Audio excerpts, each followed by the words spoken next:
അസ്സലാമു അലൈക്കും വറഹ്മത്തുള്ളാ. അൽഹംദുലില്ലാ വസ്സലാത്തു വസ്സലാമു അലാ റസൂലില്ലാ വഅലാ ആലിഹി വസ്വഹാബിഹി അജ്മഈൻ അമ്മാ ബഅദ്. സത്യസന്ധനായി ജീവിച്ചാൽ നമുക്കൊന്നും നേടാനാവില്ല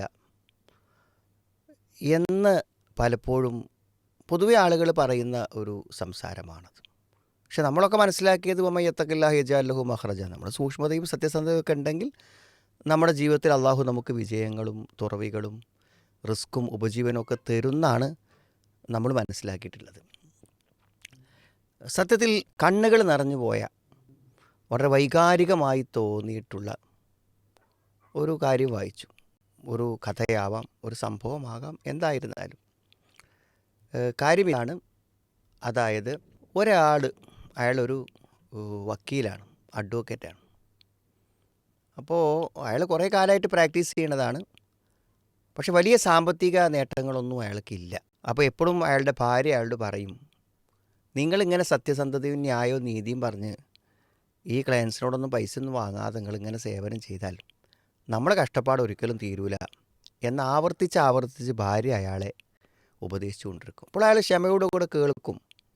നമ്മൾ ഇത്രയും കാലം അങ്ങനെ സത്യസന്ധമായിട്ടില്ല പോയത്, നമുക്ക് അങ്ങനെ തന്നെ പോവാം എന്ന് അയാൾ ആവർത്തിച്ച് പറഞ്ഞുകൊണ്ടിരിക്കും. ആ ഇടയ്ക്കാണ് അദ്ദേഹത്തിൻ്റെ വാഹനം അടവ് മുടങ്ങി. വാഹനം എന്ത് ചെയ്തു? പിടിച്ചുകൊണ്ടുപോയി. അപ്പോഴും അയാളുടെ ഭാര്യ പറഞ്ഞു, നിങ്ങളിങ്ങനെ നിന്നാൽ നമ്മളതെല്ലാം നഷ്ടപ്പെട്ടു പോകും. അപ്പോൾ അദ്ദേഹത്തിൻ്റെ ഒരു സുഹൃത്ത് വന്നിട്ട് അയാളെ സ്കൂട്ടർ അയക്ക് കൊടുത്തിട്ട് പറഞ്ഞു, ഈ നിങ്ങൾ വണ്ടി അടവൊക്കെ തീർന്ന് തിരിച്ച് കിട്ടുമ്പോൾ നിങ്ങൾ എനിക്ക് തന്നാൽ മതി എന്ന് പറഞ്ഞ് പോയി. അപ്പോൾ അതിനുശേഷം യാദൃച്ഛികമായി അയാളുടെ കാറുമായിട്ട് ഒരാൾ വീട്ടിൽ വരികയാണ്. അപ്പോൾ എന്താണ് ഈ ഒരു കാർ എങ്ങനെ തിരിച്ച് കിട്ടി? അപ്പോൾ നിങ്ങൾ അടക്കാനുള്ള പൈസയൊക്കെ ഞാൻ അടച്ചു. അപ്പോൾ നിങ്ങൾക്ക് എന്നെ ഓർമ്മയുണ്ടോ എന്ന് ചോദിച്ചു. അപ്പോൾ വക്കീൽ നിലക്ക് ഡൈവേഴ്സിന് വേണ്ടിയിട്ട് ഒരു വിവാഹമോചനത്തിന് വേണ്ടി വന്നതാണിവർ.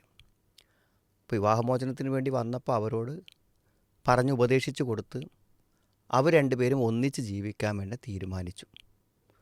അപ്പോൾ അങ്ങനെ ഒന്നിച്ച് തീരുമാനിച്ചപ്പോൾ അവർക്ക് ജീവിതത്തിൽ ഭയങ്കര സന്തോഷമായി. അപ്പോൾ ആ സന്തോഷത്തിൻ്റെ ഭാഗമായി ഇയാളുടെ കടങ്ങളെല്ലാം സെറ്റിൽ ചെയ്തിട്ട് അയാളെ വണ്ടി തിരിച്ചു കൊണ്ടുപോയിരിക്കുകയാണ്. അപ്പോൾ വന്നിട്ട് പറഞ്ഞു, ഞങ്ങൾക്ക് നിങ്ങളെ മറക്കാൻ പറ്റില്ല, ഞങ്ങളെ ജീവിതം നിങ്ങൾ തിരിച്ചു തന്ന ഒരാളാണ്, അതുകൊണ്ടാണ് നിങ്ങൾക്ക് ഞങ്ങൾ തരുന്നതെന്നും വലിയൊരു പ്രസൻറ്റേഷൻ അയാൾക്ക് പുറമെയും നൽകി എന്നുള്ളതാണ്.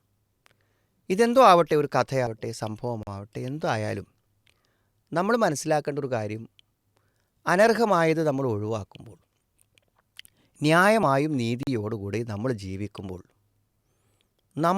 നമ്മളറിയാത്ത മാർഗത്തിലൂടെ നമുക്ക് നഷ്ടപ്പെട്ടു പോയതെല്ലാം നമുക്ക് തിരിച്ച് കിട്ടും എന്ന് നമ്മളെല്ലാവരും മനസ്സിലാക്കണം.